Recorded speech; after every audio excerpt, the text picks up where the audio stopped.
7 leti je bil nov in svež obraz v nogometnem svetu. Pred mesecem dni je prepričljivo dobil nov mandat na čelu Evropske nogometne zveze. Kako Aleksander Čeferin gleda na zvezdnike, milijone, vse večje razlike med bogatimi in revnimi klubi? Kdo so morski psi in kdo delfini, ki plavajo okrog nogometa? Kako komentira razmere v svetu, kako vojno v Ukrajini in kako, potem ko je bil zelo kritičen do prejšnje, vidi eno leto vlade Roberta Goloba? Intervju z Aleksandrom Čeferinom v fokusu Miha Drozg.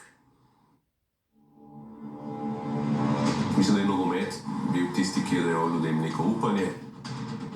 Počasih je treba priznati, da je bila kakšna stvar napaka, treba je priznati, da si narobe ravnal. Se nogometa ne da kupiti. Je nogomet od nas vseh in bo vedno ostal. Sem kar zelo zaskrbljen zaradi vse te situacije. V svetu ne zaznam te agresije v zraku več, jaz ne zaznam toliko tega žaljenja, tega naši njihovi. Bomo videli, kaj bo. Življenje je lepo, pa ti vedno prinese kaj lepega nasproti.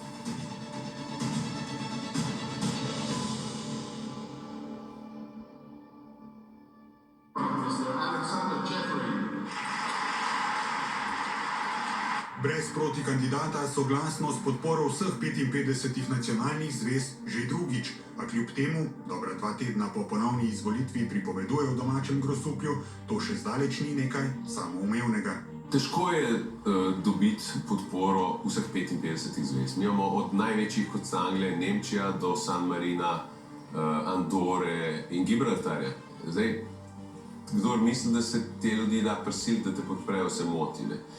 In zato je meni to toliko večja odgovornost. Če vidiš, da ljudje verjamejo vate, če te podpirajo, včasih se čudim ljudem, ki jim uspe kakšna taka stvar, pa začnejo proslavljati takoj na začetku s šampancem. Še prej so kaj naredili, jaz mislim, da je bolj to čas na koncu. Pretekli mandat je bil, priznava, vse prej kot enostaven. Mi smo imeli 3 leta krize. UEFA v 60 letih obstoja ni imela 1% toliko težav, kot smo jih imeli mi. Potrebno se je bilo pogovarjati z vladami, z Evropsko unijo. Vedno si imel en del ljudi, ki so samo čakali, da se bo zgodila napaka, da bo kaj narobe.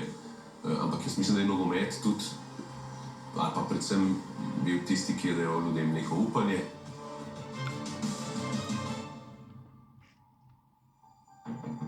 Krmari med elito političnimi lideri sveta od blizu spremlja tudi politično situacijo doma. Pred 2 letoma je bil do oblasti kritičen, neposreden. Bojim se, da pri nas je začel veljati tisto, kar je Solženicin rekel, mislim, da leta 1974, da laž v takratni Sovjetski zvezi ni več samo moralna kategorija, ampak je postala steber države.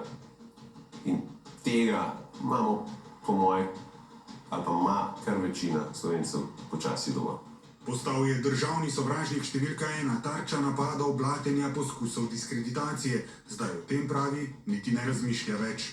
Preteklost je preteklost in vedno spada v preteklost. Jaz pa poskušam govoriti o sedanjosti pa prihodnosti. Tako da to niti ne želim komentirati. Je pa bilo veliko poskusov nekih diskreditacije, ne? To ste občutili tudi na svoji koži.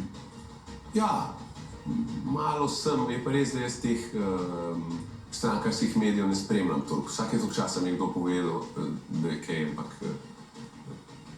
ob vsem spoštovanju prav pretresel me pa ni. In kako gleda na Slovenijo danes, leto po zmagoslavnih volitvah Roberta Goloba? Se vam zdi, da zdaj živimo v boljši državi kot pred 2-3 leti? Glejte, vedno bodo izzivi in situacija je zahtevna na globalnem nivoju. Slovenija je relativno majhen igralec na globalnem nivoju.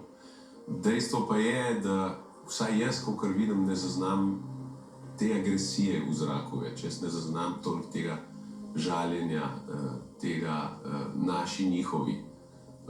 In to jaz mislim, da je dobro za Slovenijo. Mi smo zelo kritični hitro, kar je po svoje dobro.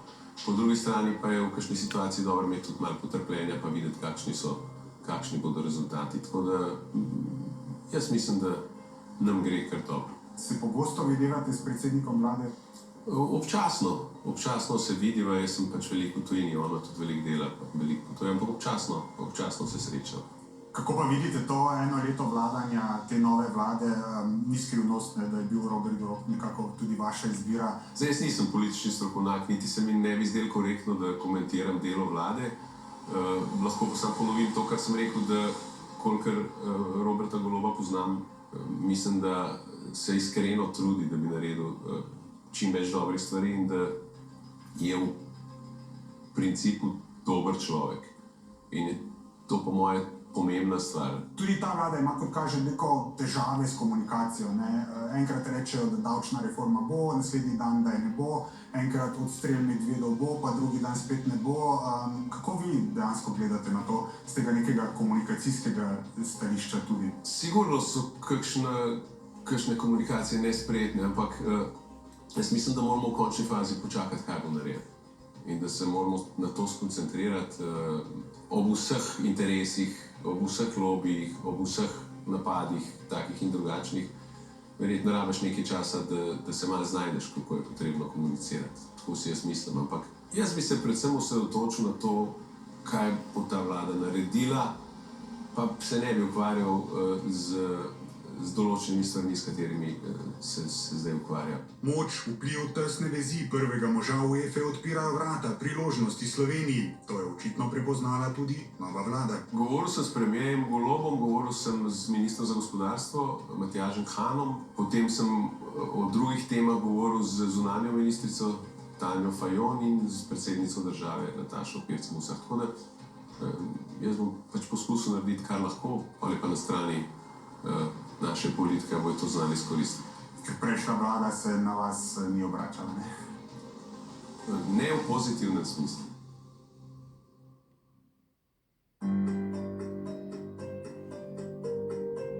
Čeferin tudi o trenutnih razmerah v svetu govori neposredno, odkrito. Jaz sem po naravi zelo optimističen človek, ampak sem kar zelo zaskrbljen zaradi vse te situacije. V svetu predvsem me izjemno skrbi vojna v Ukrajini. Ni naključje, da imamo mi na stadionih, na tekmah napisan mir. Upam, da bo kmalu prišlo do miru, ker vsaka vojna se je končala nekako z nekimi pogajanji. Vprašanje je samo, koliko ljudi mora prej umreti. In ko vidiš te uboge ljudi, predvsem revne, tiste, ki se ne morejo umakniti, je te groza. In cela geostrateška situacija v svetu, jaz nisem politik, pa nimam obveščevalnih služb, da bi imel podatke, ampak potem, kolikor se pogovarjam z ljudmi, kolikor se pogovarjam tudi z voditelji po svetu, so vsi izjemno zaskrbljeni. Kot predsednik najbogatejše in najvplivnejše športne organizacije na svetu, Čeferin sodeluje tudi z Brusljem, evropskimi voditelji. Njegove odločitve imajo pogosto politične implikacije. Ob začetku ruskega napada na Ukrajino je denimo UEFA Rusijo tako izključila iz vseh svojih tekmovanj, prekinila je tudi pogodbo z gigantom Gazpromom. Jaz lahko mirno rečem, da me srce boli zaradi ruskih športnikov, ki ne morejo igrati, pa niso krivi za to vojno. Ampak gre za kršitev mednarodnega prava, gre za humanitarno katastrofo, gre za vojno in vsi pač poskušamo narediti ali pa dati svoj prispevek, da malo pritisnemo na to, da bi se ta vojna končala prej. Niso pa, in to v UEFA očitajo mnogi, med drugim tudi evropski poslanci, kaznovali tesne ruske zaveznice Belorusije. Mi poročujemo situacijo, gledamo situacijo, ampak dejstvo je, da si beloruski športniki, ki niso v vojni in ki ne podpirajo tega, zaslužijo, da igrajo, da se ukvarjajo s športom. Zakaj bi punce in fantje iz Belorusije samo zato, ker naj bi vodstvo podpiralo nek režim, trpeli posledice? Po tej logiki bi, jaz mislim, lahko sankcionirali v svetu vsaj 20-30 držav. Vprašanje sploh, koliko bi jih lahko igrali nogomet ali pa druge športe. Aleksander Čeferin velja za spretnega, učinkovitega, odločnega voditelja, ki dobro krmari med velikimi nogometnimi interesi, kar je dokazal še zlasti pred 2 letoma ob poskusu ustanovitve Superlige. Če je politika krvavi šport, lahko politika športa včasih spominja na popolno vojno. So, ko so ga uvrstili med 28 najvplivnejših Evropejcev, zapisali v časniku Politiko. Pravite sicer, da okrog nogometa plavajo morski psi, a da vidite kljub vsemu še veliko več delfinov. Kdo so torej ti morski psi in kdo so delfini? Smo delfini vsi tisti, ki imamo radi nogomet, ki se zavedamo, da je nogomet del naše kulture, del naše zgodovine in da se nogometa ne da kupiti. Da je nogomet od nas vseh in bo vedno ostal. Na drugi strani so pa v manjšini seveda tisti drugi del, ki pa mislijo, da bi se nogomet dal kot šport privatizirati popolnoma, bi se dal določene tekmovanja zapreti in da bi lahko se s tem ukvarjali samo tisti, ki imajo dovolj denarja. To pa pač glede na evropski model športa, glede na našo kulturo in zgodovino ne more uspeti. Tukaj govorite verjetno predvsem o tako imenovani Superligi. Ja, to je en del, ampak ja, absolutno, to je bil tipičen poskus prevzema nogometa, privatiziranja nogometa. Superlige po vsega 48 urah ni več. Po ostrem odzivu Aleksandra Čeferina in protestih navijačev je razpadla. Za mene je to zgodba preteklosti in to pravzaprav vsa nogometna javnost in celo ne nogometna javnost že ve. Očitno so bili močni kapitalski interesi zadaj in so pač nekateri razočarani, da iz tega ni bilo nič. Ampak včasih je treba priznati, da je bila kakšna stvar napaka, treba je priznati, da si narobe ravnal, je pa res, da nekateri od teh ljudi so ljudje, ki nikoli ne priznajo nobene napake in ne pričakujem, da jo bodo tudi tokrat.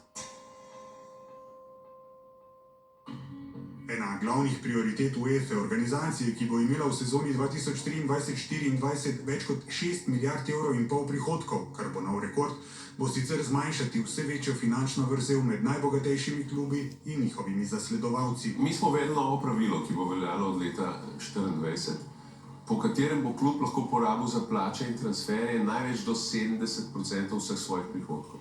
In to jaz mislim, da je prvi korak, ker eni klubi so v preteklosti porabljali 5-kratnik svojega budžeta za to in seveda to pomeni potem velike izgube in potem pod vprašanje postavi vzdržnost teh klubov. A to, je jasen Čeferin, je le prvi korak. Med načrti je tudi absolutna omejitev proračunov, ki bi jih lahko klubi porabili za plače in transferje. Malce je problema tukaj z zakonodajo Evropske unije. Jaz sem se že pogovarjal z enim od članov Evropske komisije, ki je zelo pozitivno odreagiral na to in jaz mislim, da v prihodnosti bi morali nekako omejiti budžete in hkrati pustiti to, da lahko porabiš do 70% za plače in transferje. Namreč, recimo, če bi v proračun kluba 5 milijard, potem 70% zelo veliko. Ne samo mali in srednji klubi, za katere je logično, da se s tem strinjajo, tudi veliki klubi se strinjajo. Ker v končni fazi večina ljudi investira v nogomet, zato da s tem tudi nekaj zasluži. Če pa moraš konstantno tekmovati z večjim in večjim budžetom, pa na koncu več zaslužka ni. Kako sicer vi osebno gledate tudi na tolikšne plače nogometašem? Kakšno sporočilo je po vašem mnenju to mladim? Dejstvo je, da pri teh stvareh trg odloča in da pač so to realne situacije. Če pa bi nekako omejili končne budžete za to, bi se to avtomatsko znižalo. Če bi bilo soglasje vseh in če bi dobili soglasje Evropske komisije, lahko to naredimo zelo hitro. We must never forget that we are just passing through. Football existed before we came and will exist when we are gone. Ko govori o vodenju, Čeferin pogosto govori o napakah, tudi svojih. Ne smemo biti arogantni, ne smemo misliti, da smo vse vedni, ne smemo misliti, ali pa se prikazovati kot vsemogočni in da vse vemo. Jaz sem veliko napak naredil, verjetno naredim napako vsak teden. Ampak jaz se poskušam učiti svojih napak in imam dobre namene. Jaz mislim, da moramo vsi se zavedati, da smo zmotljivi in da se moramo na nek način bati tistih, ki trdijo, da nikoli ne naredijo napake. Kaj bo, ko se mu izteče še en 4-letni mandat na čelu UEFA, za zdaj pravi, ne razmišlja. To sem dobil že eno vprašanje na tiskovni konferenci po volitvah, pa sem jim rekel, dajte mi pustite, vse zdaj malo uživamo, izvolite. Večkrat je dejal, da za lokalno politiko nima ne časa, ne volje. Kaj pa, ko se bo, najverjetneje bo to leta 2031, dokončno poslovil z vrha UEFA? Lejte, jaz sem se toliko naučil v življenju, da ne želim govoriti o daljni prihodnosti, ker ponovadi se največ poje za rečenega kruha, ampak mene zelo veseli to, kar delam. Bomo videli, kaj bo. Življenje je lepo, pa ti vedno prinese kaj lepega nasproti.